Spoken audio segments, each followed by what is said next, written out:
If my mother ever had a love language, it was hiding things inside other things. Jewelry and folded socks, spare cash under the flour bag, a key taped to the inner lip of a cereal box. So when I decided to finally tackle the closet in her old room, because the lease was up and the landlord was already side-eyeing the stained carpet, I wasn't surprised to find mysteries. I just didn't expect one to stare back at me with my mother's handwriting on it. The closet smelled like lavender sachets and dust. Behind a barricade of winter coats and a garment bag with a prom dress older than my memory, there was a mismatched stack of hat boxes. The top one, floral and dented, was wrapped shut with ancient masking tape. On the lid, in blue pen, "Winter scarves plus keep." The keep was underlined twice, which usually meant, "Throw this away at your peril." I sat cross-legged on the carpet and cracked the tape. No scarves. Inside was a shoebox. Inside the shoebox was a bundle of letters bound with a shoelace, each envelope stamped with a postmark that looked like it had survived several regimes. My mother's script rolled across them, soft and round, the way she wrote grocery lists and birthday cards. Beneath the bundle, like it had slipped down and given up, lay a single envelope without a stamp. Just my name. "For Lena, when you are ready." I don't know whose idea of ready involves sitting in an empty apartment with a utility bill threatening disconnection, but I was as ready as I'd ever be. The envelope opened like it had been sealed by memory rather than glue. 3 pages, lined paper, the kind that leaves little blue ghosts on your fingers if you touch it too long. She dated the top, May 9, 2004, in neat digits. I was 9 then. That was the year she taught me to braid my hair, and the year she put a chain lock on the front door and said, "You never open unless you know who it is." I thought it was about salesmen. Maybe it was about something else. "Dear Lena," it began. The letters leaned together like they were holding hands. If you are reading this, I couldn't find a better way to say it out loud. I kept reading. "There is something I didn't tell you because I was scared. Not of you, but of losing you. Before you, there was someone else. You have a brother." I stopped there, not because the words didn't go on, they did, like a train you can't stop once it's on the track, but because everything inside me hit a wall. A brother? The word felt like a shoe that didn't belong to me. My mother, who counted coupons and prayed over burned toast, had been keeping a whole person folded in the closet of our life? I set the letter down, palms sweating, and stared at the hat boxes like the rest might start leaking secrets too. A brother. My brain had the audacity to start cataloging all the boys who'd passed through my childhood like planets. The kid from downstairs with the skateboard, the cousins from church, the lanky neighbor who always smelled like pool chlorine. And of course Mika. Mika with the chipped front tooth and the summer buzz cuts. Mika, who shared his Pop-Tarts on the bus and stole my erasers just to stack them in tiny towers and hand them back like an apology. We'd been inseparable until we weren't, the way childhood does, high school schedules, different circles, then life. I hadn't said his name out loud in years. It bounced around my head now like that basketball in the hall. There were more pages. More dates. A map of someone else's life crossing under mine. I wiped my hands on my jeans, picked up the letter again and read on. The next morning I couldn't shake the memory of that envelope. It was tucked back into the shoebox now, but it felt like it was burning a hole in the closet. The words kept replaying in my head. "Your brother. We couldn't keep him. Someday you'll understand." I wanted to storm into the kitchen, shove the letter under my mom's nose and demand answers. But instead I just sat there, watching her stir sugar into her tea, humming the same little tune she always did. She looked so normal, so calm. How could someone sit there like that while holding on to a secret this huge?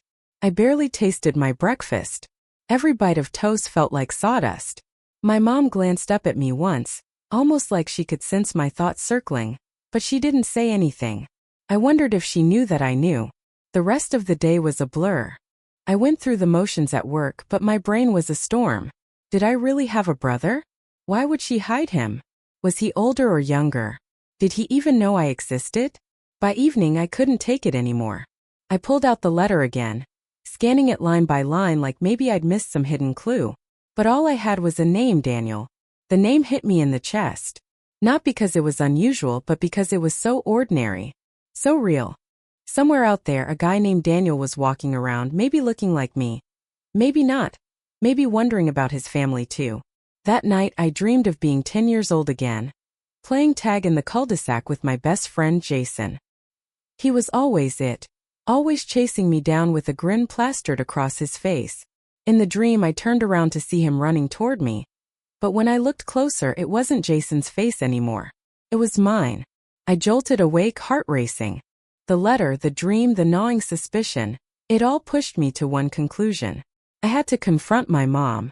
The following evening I found her in the living room, knitting with the TV buzzing softly in the background. I sat down across from her, clutching the envelope like a grenade. "Mom," I started, my voice barely steady. "What is this?" Her eyes flicked down to the letter, and I swear her hands froze mid-stitch. The color drained from her face. For a long time she didn't say a word. Just stared at the folded paper like it was some ghost clawing its way out of the past. Finally she whispered, "You weren't supposed to find that." Her voice cracked when she said it. "You weren't supposed to find that." Like she had rehearsed those words for years, tucked them away just in case, but never thought she'd actually have to use them. I sat there, heart hammering. "So it's true? I have a brother?" She set her knitting needles down, folded her hands in her lap, and looked at me with this mix of guilt and resignation. "Yes," she said softly. "You do." The words hit me harder than I expected. Not just because of what they meant, but because of how simply she said them. No denial, no hesitation. Just yes. I felt like the ground had dropped out from under me. "Why didn't you tell me? Why would you keep something like that a secret?" She sighed, shoulders slumping as though she'd been carrying this weight for decades. "Because I was afraid. Afraid you'd hate me. Afraid you'd feel betrayed. Afraid it would change everything between us." My throat tightened. Mom, it already did. Her eyes shimmered with tears, but she didn't cry. My mother never cried, not even at Dad's funeral. She just pressed her lips together, like keeping the tears inside was her way of staying strong. "His name is Daniel," she said finally, her voice thin. "He was born 2 years before you. I was young, Lena. Younger than you are now. I wasn't married. My parents were strict, the kind of people who believed mistakes should be erased, not mended. They pushed me into giving him up for adoption." I blinked. Adoption. The word felt heavy, permanent, final. "But then I met your father. We built a life, and when you came along, I promised myself I'd never hide anything again. But by then I was so scared of what telling you would mean. I kept putting it off, waiting for the right moment. But the right moment never came." I leaned back, trying to breathe through the storm inside me. "So all these years, I had a brother out there, and you just pretended like he didn't exist?" Her face crumpled, the closest I'd ever seen to her breaking. "I thought I was protecting you. Protecting all of us." "Protecting us from what? From the truth?" My voice rose, sharp with anger I didn't even realize I'd been holding.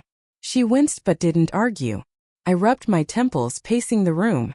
Part of me wanted to scream, part of me wanted to hug her, and part of me just wanted to run away. "Do you even know where he is? What happened to him?" She hesitated, then reached for her purse on the coffee table. From a hidden pocket, she pulled out a faded photograph. A boy, maybe 12 or 13, with sandy hair and a smile that looked familiar. Too familiar. My breath caught in my chest. "I found him once," she whispered. "Years ago. He was with his adoptive parents. I didn't approach them. I just watched from afar. I told myself it was enough, knowing he was safe, that he was loved. I never stopped thinking about him, though. Not once." I took the photo from her trembling hands. My heart was pounding now because that face, it wasn't just familiar. It was recognizable. I'd seen that smile before. On someone I used to know better than anyone. And suddenly, the dream I had about Jason didn't feel so random anymore. I must have stared at that photo for 10 full minutes, my fingers trembling around the edges. The boy's face was sunlit, caught in the middle of a laugh. His head tilted slightly like the photographer had called his name at the last second. There was something in the eyes, bright, mischievous, alive, that stirred something in me. But the harder I tried to pin it down, the slipperier it became. Like a word on the tip of your tongue you can't quite say. Familiar, but unreachable. "Who took this?" I finally asked, my voice barely above a whisper. "I did," my mother admitted, eyes downcast. "I told myself it was just to have something. A keepsake. Proof he was real."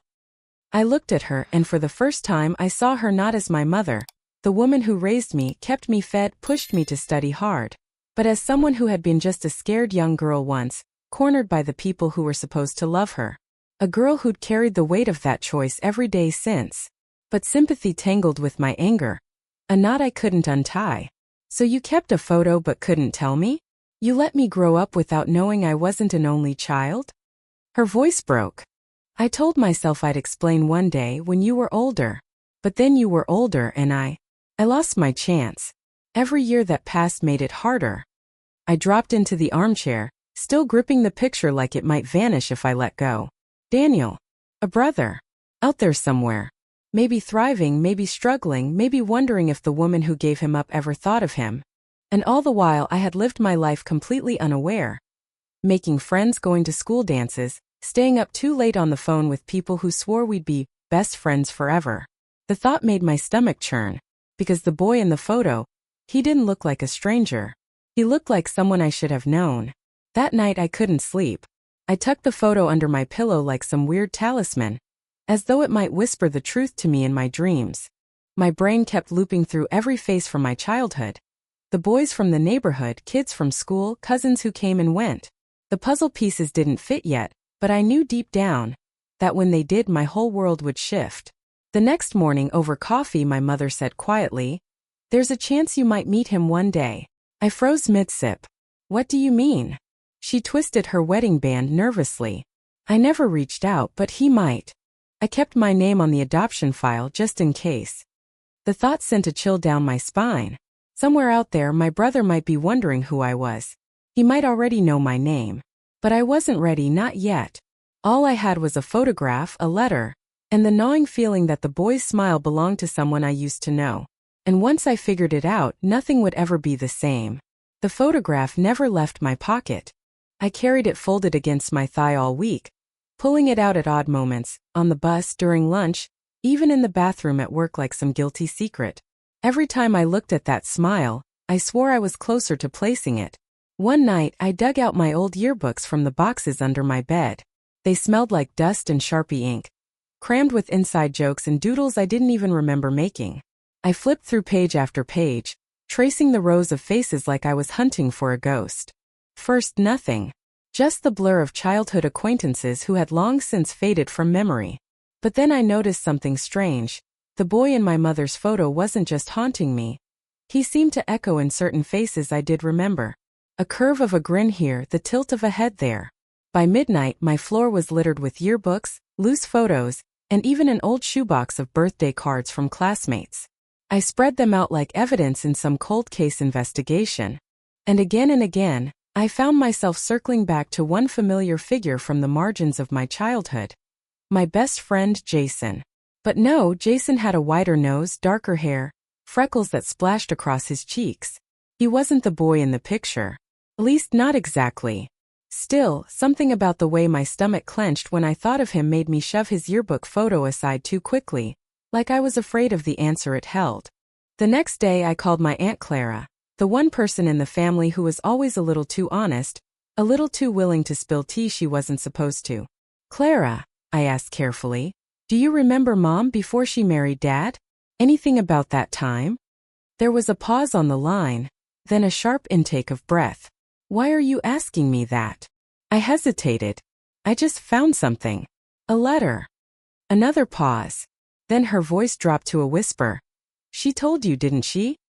My stomach flipped. "Told me what?" "That you had a brother." I gripped the phone tighter. "So it's true." "I only knew bits and pieces," Clara admitted. "Your mom was still living at home then, and our parents, your grandparents, were strict. Controlling. She went away for a while, came back quieter, older somehow. We weren't allowed to talk about it. But I always knew." Her words made my chest ache. All those years of silence weren't just my mother's choice. They were enforced, suffocating rules laid down by people who thought shame was more important than love. After I hung up, I sat in silence, the photo in one hand and Jason's yearbook picture in the other. Two boys who didn't look the same but who both tugged at the same nerve inside me. The memories came back in fragments. Jason's laugh, the way he used to nudge me with his shoulder when I was sad, the summer nights we'd lie in the grass counting stars. And in the back of my mind, an unsettling thought began to take root. What if the boy in the photo wasn't just a stranger who looked familiar? What if I'd known him all along, without knowing who he truly was? I told myself I wasn't going to obsess anymore, that I'd just put the photo back in the envelope and try to live like nothing had changed. But of course that was impossible. Every quiet moment my mind looped back to the boy's grin, the strange pull of recognition, the ache of unanswered questions. On Sunday I went up to the attic. My mom hated that space, said it was too dusty, too full of spiders, but I'd always known it was where she tucked things she didn't want found. Old trunks, boxes marked Zmaz, piles of forgotten junk that smelled of mothballs and memory. I was kneeling beside a crate of old holiday decorations when I spotted it. A small cedar box shoved behind a stack of board games. No label. Just worn wood and a tarnished latch. Inside were photographs. Dozens of them, curled at the edges, some in faded envelopes. Most were family snapshots I recognized, holidays, birthday cakes, vacations where everyone was smiling too hard for the camera. But near the bottom there was one that made my heart stop. It was my mother, younger, hair longer and darker, her arm around a boy. The boy. The same sandy hair, the same bright eyes from the photo she had given me. Except this time he wasn't laughing. He was squinting into the sun, his arms slung casually around her shoulders like he belonged there. Like family. But what froze me was the background. I knew that place. The old park by the library. The one where Jason and I used to ride our bikes every summer until the swings rusted and the fountain dried up. I flipped the photo over, my breath catching at the scrawled handwriting on the back. Me and Daniel, summer '04. I sat down hard on the attic floor, the wood creaking under me. My head was buzzing. Daniel. The brother. Standing in the same park where Jason and I had spent half our childhood. I pulled out my phone and scrolled through old photos, group shots from birthday parties, snapshots from field trips.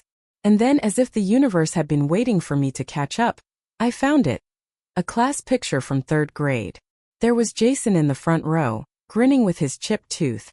And right beside him, almost hidden by a taller kid, was Daniel. The same face from the attic photo. The world tilted under me. Daniel hadn't just lived somewhere out there. He had lived here. He had been right under my nose. And the boy who had once been my whole world, my best friend Jason. Suddenly he wasn't just a friend anymore. He was something else entirely. I slammed the cedar box shut, my pulse racing. For the first time the pieces weren't just falling into place. They were clicking like a lock turning. And deep down I knew. The past and the present were about to collide in a way I wasn't ready for. I didn't plan it. Not really. But once I had that photo from the attic and the class picture side by side, there was no going back. My hand shook as I typed his name into Facebook. Jason Mendez. There he was. Older, of course, broad shoulders now, a little stubble, but the same crooked grin, the same light in his eyes. His profile picture was him holding a dog I didn't recognize, standing in front of a house with peeling paint. Normal. Familiar. Almost unbearably so. For a few minutes I just stared at his page, paralyzed.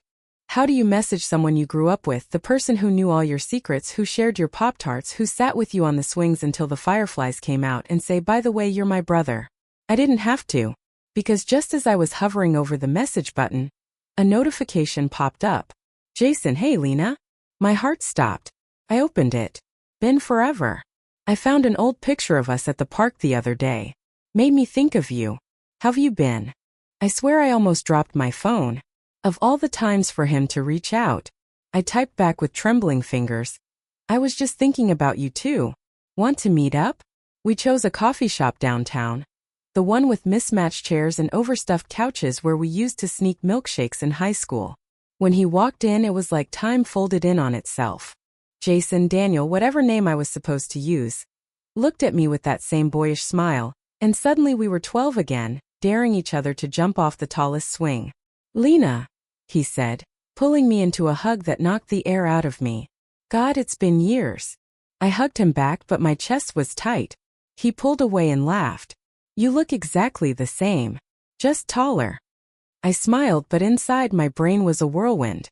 This was my brother. My brother. And he didn't even know. We sat down with our drinks, and for a while it was just easy. Catching up, filling in the blanks. His job at a bike shop, my office grind, mutual friends we'd lost touch with. The years melted away.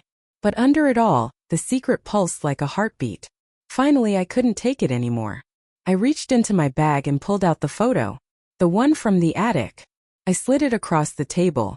He frowned, picking it up. His smile faltered. Where did you get this? My mom had it, I said, my voice low. She told me. He stared at me, eyes wide like the floor had just opened beneath him. She told you what? I swallowed hard. That you're my brother. The coffee shop noise seemed to fade, like the world was holding its breath. Jason's, Daniel's, hands trembled as he held the photo. His mouth opened, closed, then opened again. Finally, he whispered, I always wondered. He kept staring at the photo, his thumb brushing over the faded corner like he was afraid it might crumble in his hands. His jaw worked as if he wanted to say 1,000 things at once but couldn't decide where to start. Finally, he looked up at me, eyes glassy. You have no idea how many times I thought about this. About you. My breath caught. So you knew. He shook his head quickly. Not exactly. My adoptive parents, well, they're my parents, but they told me I was adopted when I was around 10. They were honest about it, but details? Barely any. Just that it was a closed adoption, and my birth mother was young and couldn't keep me. I didn't know names. Didn't know if I had siblings. But I felt it. Felt what? I whispered. That something was missing. He gave a shaky laugh. That maybe somewhere out there was someone who, I don't know, fit. Like I wasn't just a random piece dumped out of a puzzle box. His words hit me like a punch. Because I had felt the opposite all my life, too much. Like I was the only piece in the puzzle. No one else around me with my exact edges. And now here he was sitting across from me, saying he had been looking for the same picture all along. Jason, Daniel, ran his hands through his hair, exhaling. The weird thing is, I always wondered about your mom. I mean, I didn't know, but sometimes when I was at your house as a kid, she'd look at me differently. Like she wanted to say something but swallowed it back. I thought maybe I was imagining it. My throat tightened. You weren't. He nodded slowly, letting the truth settle between us. And you. God, Lena. Do you know how many nights I thought about how much I missed you after we drifted apart? How sometimes I'd look at old pictures of us and wonder why it hurt so much to lose a friend. Turns out it wasn't just friendship I was missing. Tears finally slipped down my cheeks. I didn't even bother to wipe them. I missed you too. We sat in silence for a long moment, both of us trying to absorb the impossible truth. The boy who had been my childhood anchor, my partner in crime, wasn't just a friend who faded with time. He was my brother. Finally, he reached across the table and squeezed my hand. So what now? Where do we even start? I squeezed back, my tears turning into a watery laugh. I don't know. But maybe with another cup of coffee? He chuckled, relief breaking through the tension. Yeah, coffee. And maybe pie. Because I think we deserve pie for this. And just like that, the heaviness cracked a little. The world hadn't stopped turning. It was still us, still Lena and Jason, only now it meant so much more. It's been 3 months since that day in the coffee shop. And sometimes I still wake up wondering if I dreamed it all. That my brother, my best friend, had been right beside me all along. The truth has sunk in slowly, in moments rather than milestones. The first time he texted me goodnight with a goofy old nickname from middle school. The way he hugged me when I admitted I was scared of messing this up. The long drives we've taken just talking about everything and nothing like we're making up for all the years we lost. Bringing mom into it was messy but healing in a way I didn't expect. She cried, really cried, for the first time in my life, and she begged us both for forgiveness. Jason, Daniel, took her hand and said, "You don't have to beg. You gave me life. And now you gave me her." I thought my heart would split right then. The three of us have had long talks since, sorting through the past, untying old knots of shame and silence. It isn't perfect. Sometimes I still feel angry. Sometimes Jason does too. But underneath it all, there's this solid thread connecting us now. One that won't snap easily. Last weekend we went back to the park where we used to play as kids. The swings are gone, the fountain still bone dry, but standing there side by side, we both laughed like we were 12 again. Mom sat on a bench watching us, tears in her eyes, but this time they weren't from grief. They were from joy. I don't know what the future looks like. But I know this. I don't feel alone anymore. I don't feel like an only child trapped in silence. I have a brother. He's always been mine, even when we didn't know it. And when he slung his arm around my shoulders and said, "Guess you're stuck with me for life, sis," I finally believed it. A different kind of forever. One I never expected, but one I wouldn't trade for anything.